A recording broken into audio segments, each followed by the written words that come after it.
오늘 우리에게 주시는 하나님의 말씀입니다. 신약성경 사도행전 27장 33절로 38절의 말씀입니다.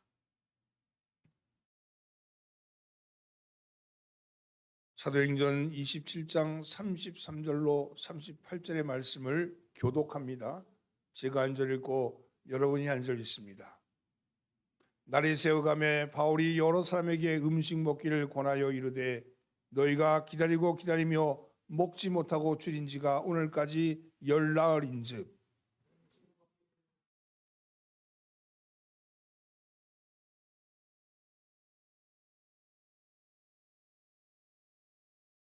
떡을 가져다가 모든 사람 앞에서 하나님께 축사하고 떼어 먹기를 시작하매 배에 있는 우리의 수는 전부 276명이더라.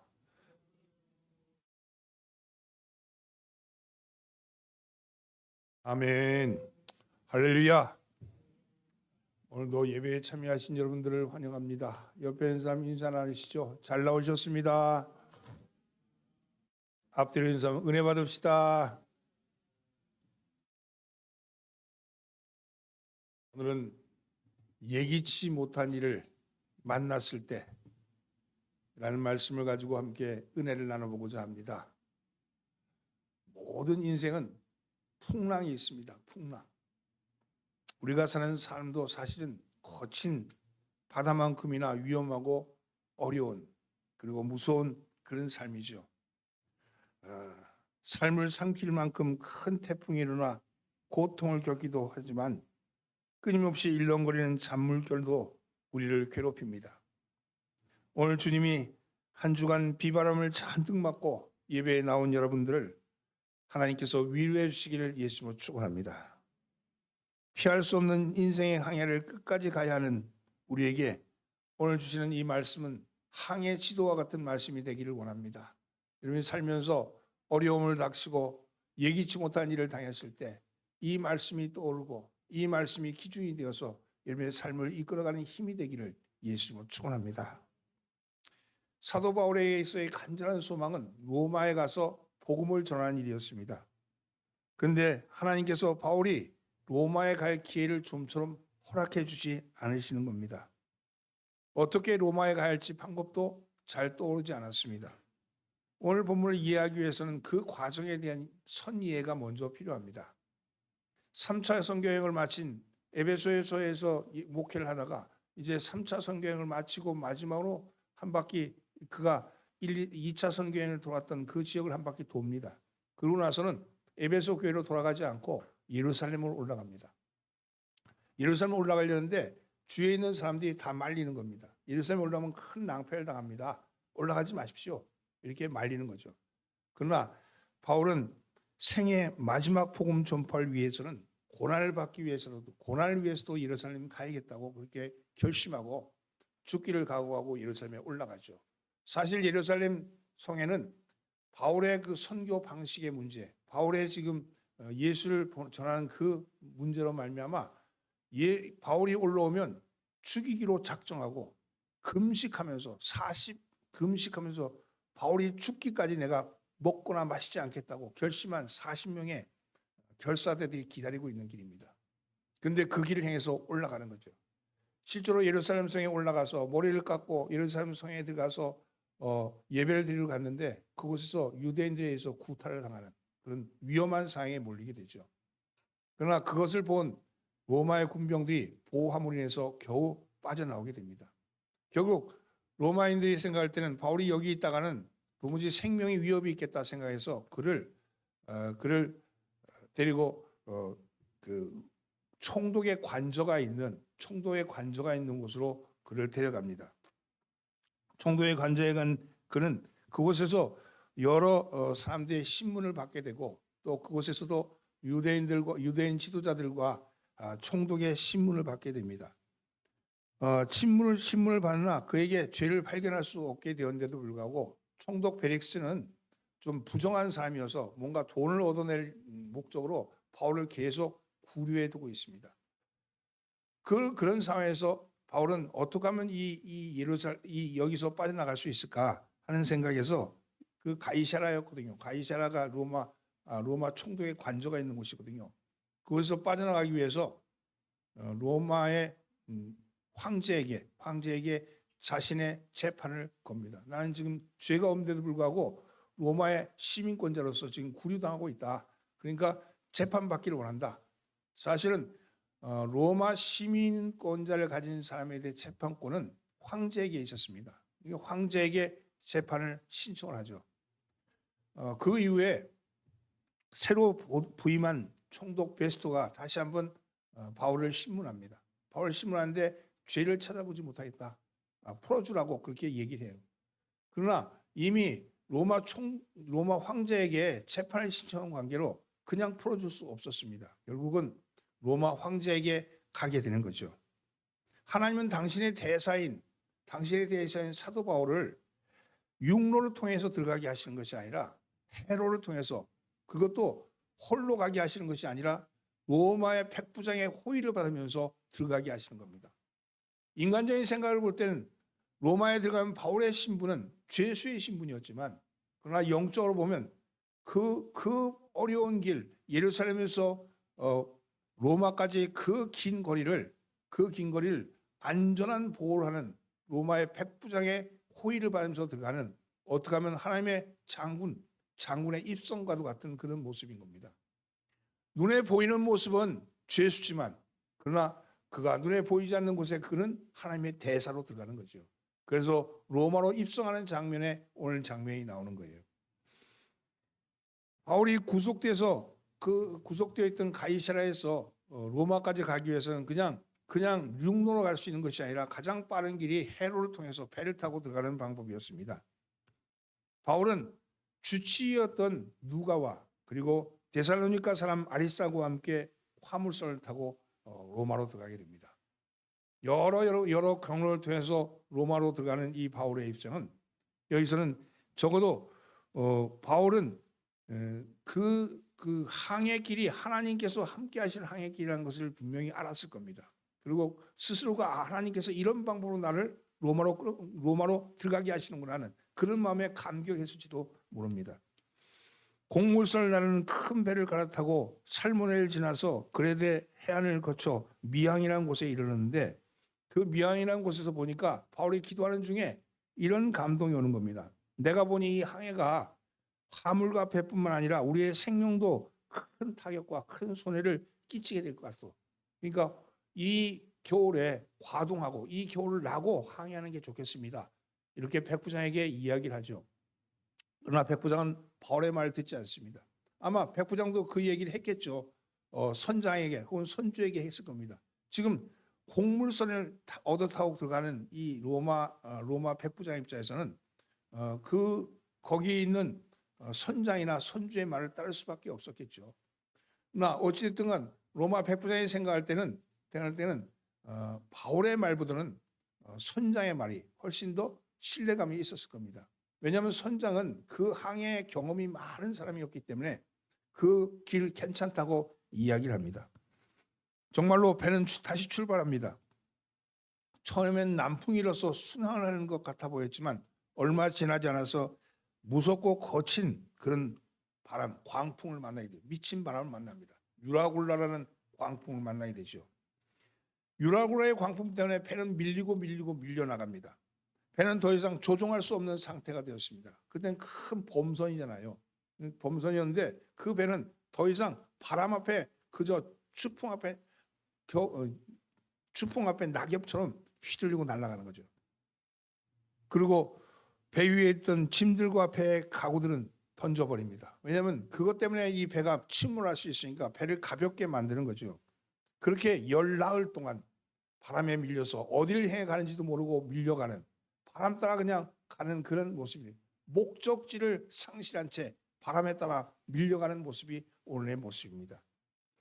여러분, 우리가 살아가면서 있잖아요. 늘 우리의 목적대로, 우리의 목표대로, 우리가 생각한 대로 살아갈 수 있는 것만은 아니더라고요. 때로는 광풍을 만나기도 합니다.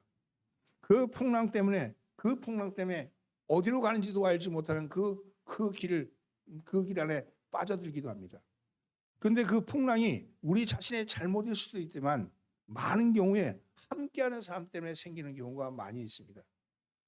우리는 나홀로 사는 존재가 아니라 관계망 속에 살아가는 존재잖아요. 가족과 친구와 동료와 이웃과 그리고 국가 민족 속에 그 망 안에서 살아가는 존재입니다. 나만 잘한다고, 나만 성실하다고, 나만 정직하다고 되는 게 아니라고요. 이게 옆에 있는 사람이 어떠한 모습이 보이는가에 따라서 내가 그것 때문에 내 삶도 풍랑 속에 빠져들기도 합니다. 친구에게 보증을 잘못 써서 망하는 경우도 있고요. 아니면 그 어떤 부분에 난 잘 나가는 사업인 줄 알았는데 갑자기 조류독감이 와가지고 그냥 통닭집 다 무너지고 그런 경우도 있고요. 여러분 지금같이 국가가 막 이렇게 어렵고 힘든 풍랑 속에 있으니까 사업이 그냥 무너지고 경제가 땅에 떨어지고 이런 경우도 생기잖아요. 내 개인의 문제가 아니라 옆에 있는 사람, 함께하는 사람 때문에 생기는 문제들입니다. 그런 가운데 우리가 항상 염두에 둬야 할 것은 늘 하나님을 알지 못하는 친구와 동료가 있다 할지라도 그들과 함께한다는 사실을 기억하셔야 합니다. 우리의 자신의 판단과 경험과 세상적인 지식으로 기반하면서 살아가는 사람과는 달리 우리는 영적인 지식으로 살아가는 사람들 아닙니까? 그러면 우리의 기반이 어디인지를 살펴보아야 합니다. 여기 선장과 선주는 자신의 기술과 자신의 경험과 자신의 지혜를 믿었던 사람이죠. 이 배가 어떻게 항해하면 잘 갈 수 있다는 것은 이 사람들이 잘하는 방법이었습니다. 비슷한 항로로 여러 차례 경험을 했을 겁니다. 그래서 이 과동하지 않더라도 갈 수 있다고 그렇게 확신했을 겁니다. 근데 그럼에도 불구하고 이 위험한 항해 속에서 그들은 어찌 되었습니까? 사람들은 자기의 경험과 처지와 형편을 보고 결정을 합니다. 선장이 그랬고 호송하는 장교들도 그랬습니다. 그들은 경험 속에서 경험치 안에서 자기를 살아가는 존재지요. 이 위험한 항해 속에 믿었던 것은 자신의 경험, 자신의 지식, 자신의 규모 혹은 자신의 안전성 때문입니다. 그러나 그런 대로 풀리는 게 아닙니다. 오늘 선장과 선주가 그랬던 것처럼 오늘 우리가 살아가는 세상 사람들은 자신의 경험 속에서 살아가는 사람들입니다. 바울은 눈에 보이는 것들과 사람의 경험만을 믿은 것은 아니었습니다. 바울이 믿었던 것은 내가 믿는 하나님, 나의 하나님이 말씀하시는 그 말씀을 의지했던 겁니다. 성령의 감동을 통해서 미리 예견할 수 있었던 것을 말했던 거죠. 사실은 이 바울의 말을 믿고 이 배를 출항하지 않았더라면 아마 이 광풍은 만나지 않았을 겁니다. 그러나 결국 바울의 말은 먹혀들지 않았죠. 때때로 하나님의 말씀이 먹혀들지 않는 경우가 있어요. 하나님의 믿는 믿음이 먹혀들지 않는 경우가 있습니다. 여러분 이런 풍랑을 만나지 않기 위해서는 여러분 함께하는 사람들이 중요합니다. 여러분 주위에 있는 사람이 믿는 사람이 많은 사람이 있어야 되는 이유입니다. 여러분의 하나님의 말씀이 믿어져야 되는데 믿어지지 않는 거죠. 가족 중에도 믿어지지 않는 경우가 있고요. 동료 중에도 믿어지지 않는 경우가 있습니다. 하나님 나에게 이걸 하지 말라고 그러셨는데 근데 주위에 있는 사람이 다 하자고 그러면 나는 따로 떨어져서 나만 못할 수 없잖아요. 한 배에 탔기 때문에 그렇습니다. 그래서 한 배에 타는 사람들이 매우 중요합니다. 아직 믿지 않는 가족들의 구원을 미룬 채 한 배를 타고 가는 것은 사실은 바울이 당한 형편만큼이나 어려운 상황이죠. 여러분 그래서 나 때문이 아니라 가족 때문에 이 일을 당하기도 합니다. 어려운 환경, 어려운 풍랑을 만나기도 합니다. 우리가 살아가면서 만나는 유라굴라가 있습니다. 아무 일이 없을 것이라고 철떡같이 믿었던 인생의 항해가 흔들리고 가지고 있던 것들이 다 바다에 빼앗기고 그럴 때가 있죠. 이런 상황 가운데서도 이런 가운데 우리의 믿음은 두려움에 직면하게 됩니다. 믿는 사람 가운데도 이러한 어려움을 당할 때 이 일이 내 일을 통해 나 때문에 생긴 것이 아니라 할지라도 왜 믿는 사람에게 이 일이 생기는가에 대한 의심을 던질 수 있습니다. 하나님, 내가 하나님을 그렇게 의지하고 믿었는데 왜 나에게 이런 일이 생깁니까? 왜 내 가정에 이렇게 오랫도록 기도했는데 이런 일이 생깁니까? 하고 원망할 수도 있죠. 우리의 어려움이나 힘든 일은 하나님께서 대부분 쿨하게 해결하지 않으십니다. 쿨하게. 내가 기도하면 딱 풍랑이 그치고 유라굴라가 멈추고 바다가 잔잔해지면 얼마나 좋겠습니까? 그러나 그런 일은 별로 일어나지 않습니다. 오히려 잔인할 정도로 믿지 않는 사람이 당하는 고난보다도 더 어려운 고난에 당할 때가 있습니다. 더 어려운 일에 처할 때가 있죠.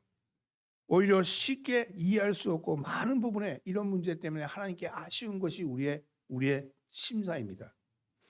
누군가가 생각하지도 않게 홍해가 갈라졌다 그러는데, 어떤 사람은 생각지도 않고 요단강을 마른 땅으로 건넜다 그러는데, 우리는 한 번도 홍해가 갈라진 것을 보지 못했고 마른 땅을 밟아보지 못했다는 거예요. 우리는 여전히 출렁거리는 홍해와 그리고 물에 넘치는 범람한 그 요단강을 늘 앞두고 그 앞에 두려움에 떠는 것이 우리의 모습이었습니다. 지금 유라굴라의 광풍 앞에서 그 앞에 맥을 못 추는 그 배에 함께 탄 세 사람, 이 바울의 일행들도 마찬가지 아니었겠습니까? 이 일행들도 지금 이 풍랑 앞에서는 우리가 믿는 사람과 믿지 않는 사람의 구분이 없는 거죠. 그 배에 타서 믿는 사람은 그 배에 탔음에도 불구하고 풍랑을 피할 수 있다는 것도 아니잖아요. 배는 풍랑의 경랑 속에서 휘둘리고 있습니다. 그렇게 14일을 흘렀던 겁니다. 우리도 이런 일이 생기기도 합니다. 우리의 삶에 예기치 못한, 믿는 자로서 믿는 자는 이뤄야 된다고 생각했던 그런 믿음이 흔들리고 있을 때, 나는 믿으면 분명히 승리한다 그러는데 승리하기가 실패고, 나는 내 마음에 안정이 온다 그러는데 불안이 찾아오고, 내 삶에 어려움이 닥쳐왔을 때, 예기치 못한 일이 나에게 생겼을 때 어떻게 해야 하는가 하는 것이 오늘 우리에게 주시는 하나님의 교훈입니다. 사도 바울은 이 풍랑 속에서, 이것 속에서 어떻게 했을까요? 첫째는요, 하나님의 약속을 의지했습니다. 여러분, 하나님의 약속을 의지합시다. 바울은 하나님의 약속을 의지했습니다. 배는 14일 동안 바람과 파도 치는 대로 표류하고 있었습니다. 배 안에 있는 사람들은 살 소망을 다 잃어버렸습니다. 그 흔들리는 배 속에서, 그것 속에서 어디로 가야 될지 모르는 그 어려운 처지, 그곳에서 죽을 날만을 기다리고 있었습니다. 근데 보니까 한참 간 데 보니까 이 선원들은 오랜 경험이 있잖아요. 경험이 있어서 보니까 육지가 다가온 것을 알았어요. 아마 갈매기가 날랐든지 뭔가 보인 게 틀렸겠죠. 그러자 이 선원들은 몰래 이 배에서 떠나가려고 거룩배를 내리기 시작합니다. 이것을 본 바울이 얼른 백부장에 가서 저 선원들이 떠나고 나면 우리는 죽고 맙니다. 저 선원들이 나가고 나면 죽고 맙니다. 이때까지 풍랑에서 하나 되어 왔는데 그들 중에 일부가 떨어져 나가려고 할 때 사도 바울이 그 이야기를 백부장에게 알리죠. 백부장은 얼른, 백부장은 무기를 들고 있잖아요. 무기를 들고 가서 백부장은 그 내리려는 선원들을 막고 거룩배, 작은 보트죠. 보트의 선들을 끊어버립니다. 결국은 배에는 떠나지 못한 한 사람들이 있죠. 자, 이런 배 속에 있는 사람들, 모든 사람들은 시리와 좌절 속에서 살 소망이 없는 그들에게 사도 바울은 이런 얘기를 합니다. 14일 동안 아무것도 먹지 못한 그들에게 음식을 먹으라고 권합니다. 왜? 불을 피울 수도 없었고 또 가지고 있다는 음식이 있다 할지라도 이게 얼마까지 갈지 모르니까 서로 음식을 먹지 못하고 있었는데, 근데 바울이 음식을 먹으라고 권합니다. 그것이 오늘 본문 33절로 34절의 말씀입니다. 함께 봉독합니다. 날에 새어가매 바울이 여러 사람에게 음식 먹기를 권하여 이르되 너희가 기다리며 먹지 못하고 줄인 지가 오늘까지 열나흘인즉 음식 먹기를 권하노니 이것이 너희의 구원을 위한 것이요 너희 중에 머리카락 하나도 잃을 자가 없으리라 하고, 여기 바울은 이 혼란 속에 지금 알았을 거 아니에요. 그 선원들이 떠나가려고 했고 로마의 백부장이 말렸고 그런 상황에 혼란 속에 있는 그 아래에 있는 선원들에게 말하기를 음식을 먹으라고. 이것은 너희를 구원하기 위한 것이라고. 너희 중에 머리카락 하나도 상한 자가 없을 것이라고 그렇게 안심하게 담대하게 선언합니다. 바울은 하나님의 말씀을 의지했어요. 왜냐하면 하나님이 분명히 약속해 주셨기 때문입니다. 하나님이 그 공경을 겪고 있을 때 바울의 말을 듣지 않고 선장이 이 항해를 강행했을 때 바울은 광풍 때문에 공경을 겪고 있는 그 사람들에게 바울이 나서서 이렇게 얘기합니다. 23절로 25절 말씀에 이렇게 말합니다. 내가 속한 바 곧 내가 섬기는 하나님의 사자가 어젯밤에 내 곁에 서서 말하되 바울아 두려워하지 말아라. 내가 가이사 앞에 서야 하겠고 또 하나님께서 너와 함께하는 항해하는 자들 다 내게 주셨다 하셨으니, 여러분 이렇게 말하면서 여러분 안심하십시오. 내게 말씀하신 그대로 되려고 나는 하나님을 믿습니다. 자, 이런 말씀을 하는 건요, 지금 항해가 잘못된 항해였으면 바울은 이미 백부장에게 얘기했잖아요. 근데 강했잖아요. 그리고 어려움을 당했잖아요.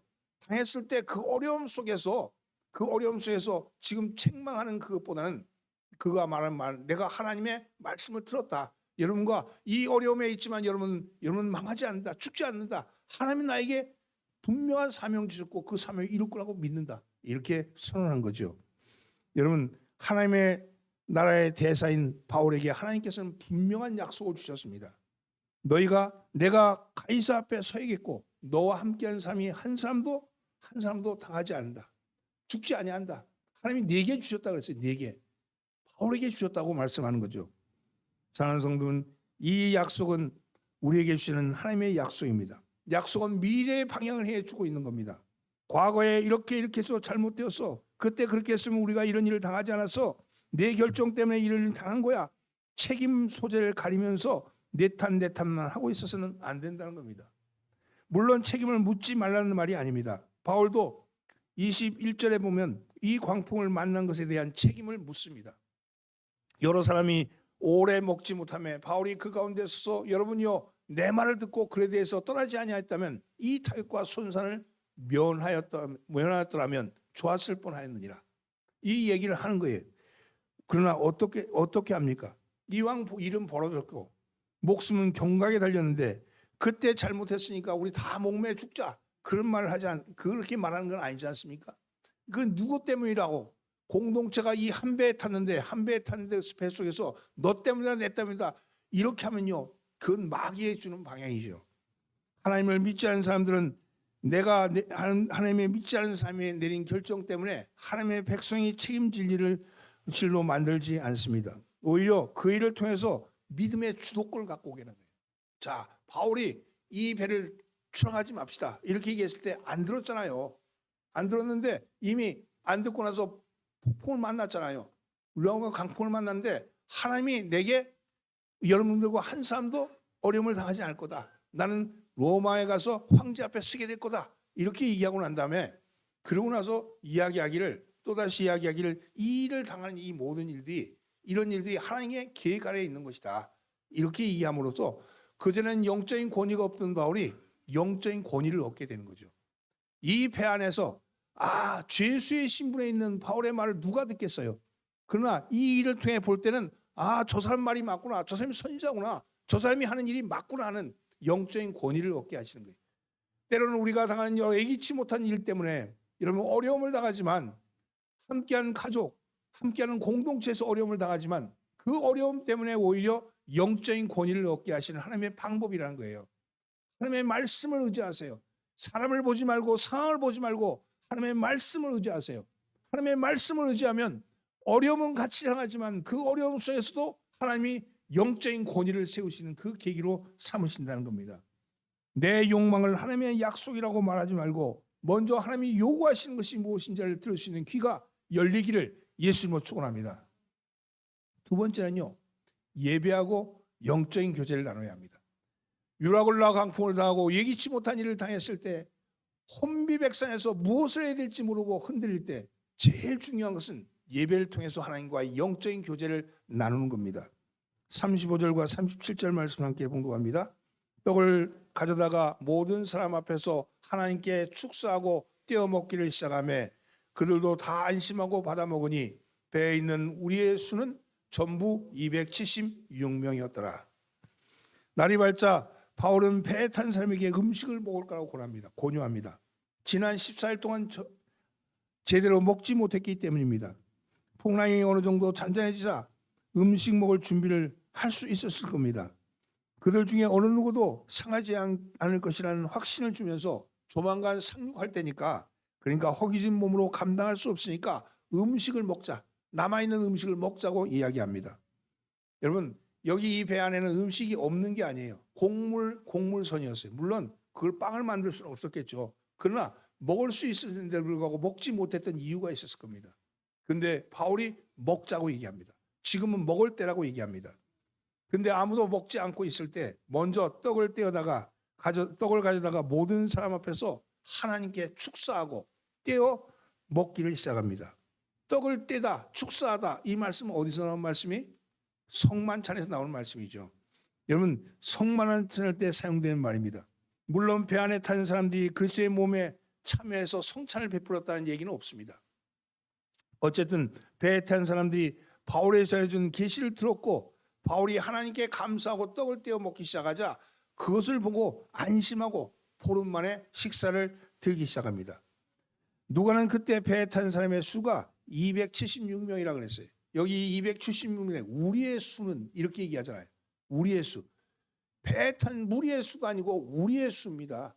지금 이건 한 우리라는 거예요. 한 우리. 여러분 276명 중에 오직 세 사람 바울과 누가와 아리스타고만이 하나님의 사람이었어요. 나머지는 하나님의 사람이 아니에요. 나머지는 믿지 않는 사람이고 나머지 사람은 이방인들입니다. 그런데 그들이 예배를 드린다는 거예요. 이 예배는 하나님이 받으시는 영적인 예배입니다. 세 사람이 예배를 드렸고 나머지는 다 참여했겠죠. 아니 보고 있었을 겁니다. 그런데 하나님은 그것으로 예배를 받으시는 겁니다. 여러분 믿는 사람이 드리는 영적인 예배로 인하여 273명이 구원을 받는 거예요. 예배를 통해서 우리가 되는 거죠. 하나님께서는 믿지 않는 사람의 예배도 받으시는 거예요. 믿는 사람이 드리는 예배를 통해서 믿지 않는 사람도 혜택을 보는 거죠. 여러분 아무리 상황이 어렵더라 할지라도 영적인 교제를 포기하지 마셔야 합니다. 하나님께 예배하고 찬송하고 기도하고 성찬식을 가져야 합니다.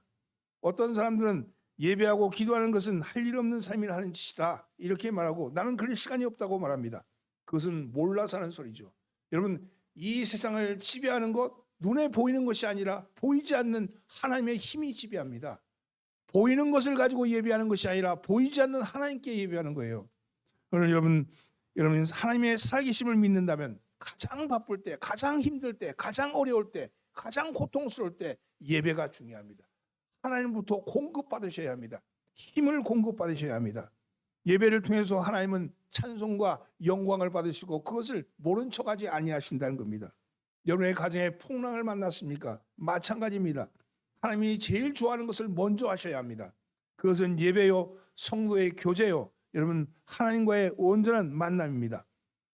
이것을 통해서 하나님을 감동시키면 문제될 것이 아무것도 없습니다. 개인 사업도 그렇습니다. 내가 열심히 성실하다 해서 일이 풀리는 게 아니에요. 하나님께 먼저 제단을 쌓으셔야 돼.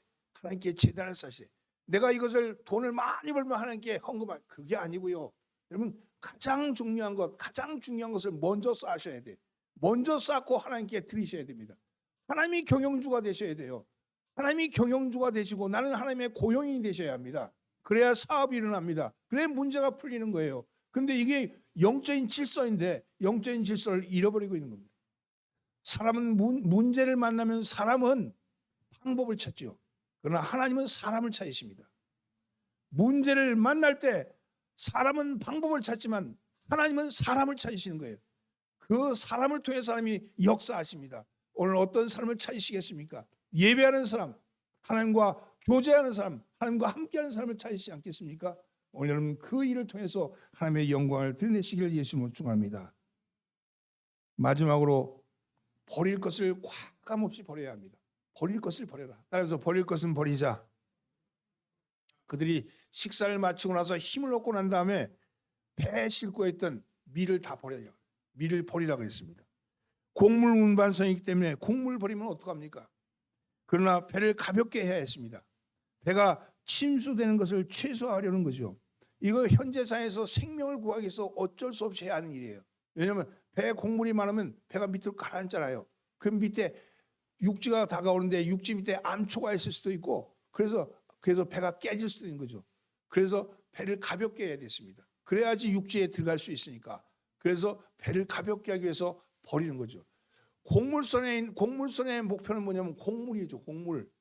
곡물선의 목적은 곡물이잖아요.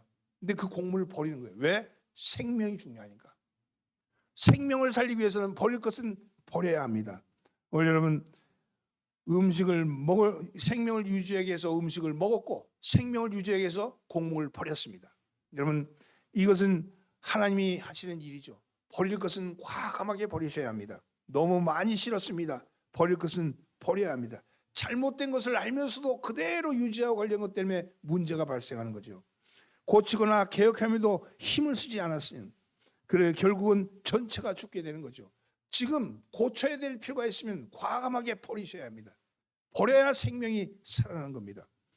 옛날에 IMF 때 구조조정이라는 말이 많이 있었잖아요. 그래서 막 그냥 이포나 그런 거 있잖아요. 그래서 사람들 속에 도무지 이 구조조정에 대해서 인정할 수가 없어요. 이때까지 잘 나가던 회사에서 그냥 구조조정이라고 해서 명예퇴직 당하고 막 나가는 거예요. 그래서 인원수를 줄이고 그래서 한국 경제가 살아난 거예요. 그 IMF를 지내면서 한국 경제는 구조 계획을 한 거예요. 구조 계획을.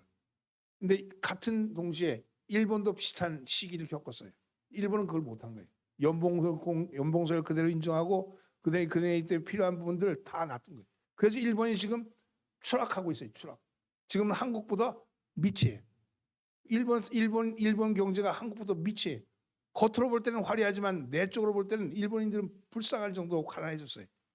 여러분 이걸 왜 그러냐면 포기해야 될 때 포기하지 못했기 때문에 우리는 그 IMF의 혹독한 바람을 통해서 새롭게 된 거예요. 아마도 정치 개혁도 이번 사태를 통해서 일어날 줄 믿습니다. 어떤 모습이든 간에 과감하게 털치되고 가볍게 되어갈 줄 믿습니다. 그래서 하나님이 하시는 방법은요. 환난과 폭풍을 통해서 우리를 새롭게 하시는 거예요. 오늘 이 곡물사에서 곡물을 버리는 것 우리도 우리의 삶에도 마찬가지입니다. 여러분이 가장 소중히 여겨야 될 것들을 버려야 할 때는 버리셔야 합니다. 왜? 생명을 살기 위해서는 생명을 구하기 위해서는 그러합니다. 그러기 위해서는 용기가 필요합니다. 사랑하는 성도, 내 삶이 안전하게 항해하려면 미를 버리듯이 버려야 할 것이 무엇인지 곡물사에서 가장 중요한 것은 곡물이었는데 그 곡물을 버림으로 해서 생명을 살리는 그 모습을 통하여서 우리의 삶도 내 삶에서 버려야 할 것 내가 중요시 여겼던 것 중에 하나님이 원치 않는 것은 과감하게 내버리시는 여러분 되기를 예수로 축원합니다. 옆에 있는 선생님께서 버릴 건 버립시다. 사랑하는 성도 여러분, 먼저 그의 나라와 그의 의를 구하라 그랬습니다. 하나님의 뜻이 있다면, 사명이 있다면, 하나님이 내게 주신 사명이 있다면 절대로 죽지 않습니다. 사명을 붙드는 사람은 죽지 않습니다. 사명을 놓치기 때문에 죽는 거예요. 사명을 붙들고 지금 나가는 거예요. 하나님은 그 사명을 이루시기 위해서 그 유라굴라 황풍 중에도 로마의 백부장의 그 위세 속에서도 그 관원들의 그 질서 속에도 그것에 연연하지 않고 그 광풍을 통해서 바울을 끌고 가신 거예요. 영적인 권위를 가지고 그냥 바울이 이 영적인 권위 없이 순항해 가지고 로마에 들어갔더라면 그저 죄수로 끌려온 거예요. 그렇잖아요? 이 유라굴라 광풍을 통해서 바울의 영적인 권위를 세워서 들어갈 때 적어도 하나님의 대사의 신분, 영적인 권위를 가진 신분으로 들어가게 하시는 거죠. 이것은 하나님의 방법입니다. 오늘 여러분 때때로 우리가 유라굴라 광풍을 만나서 여러분의 삶이 흔들릴 때 오직 주님을 바라보십시오. 주님의 약속을 의지하십시오. 여러분 사명 있는 사람은 절대로 죽지 않습니다. 또한 하나님의 은혜를 지금 생각하면서 그 믿음에 대해서 예배함을 통해서 예배를 통해서 하나님과 온전한 교통을 이루셔야 돼요. 하나님과 온전한 교통을 통해서 하나님의 사명을 새롭게 하고 내 삶에 가는 방향이 옳은지 그런지 여러분 삶의 목표를 여러분 다시 한번 점검해 보시기 바랍니다. 인생 별거 아니더라고요. 여러분 살아야 100년밖에 더 살겠습니까? 남은 인생 별거 아닙니다. 이제 내가 사는 삶에서 내 목표가 분명한가, 내가 가고 있는 길이 분명한가를 살피신 여러분 되기를 바랍니다. 그리고 버려야 할 것은 과감하게 버리시는 여러분 되기를 예수로 축원합니다. 기도합니다. 주님, 오직 주님의 나라와 의를 구합니다. 사명 있는 사람은 죽지 아니한다 말씀하시면서 말씀을 의지하라고 말씀합니다. 그 말씀을 의지해서 영적인 예배를 게으리하지 않게 하여 주시고 하나님과의 교통을 놓치지 않게 하여 주시옵소서. 우리의 삶에서 아버지의 몸을 가볍게 할 수 있게끔 버려야 할 것은 과감하게 버리고 주님 앞에 나갈 수 있게끔 은혜 베풀어 주시옵소서. 우리를 권하신 예수님의 이름으로 기도합니다. 아멘.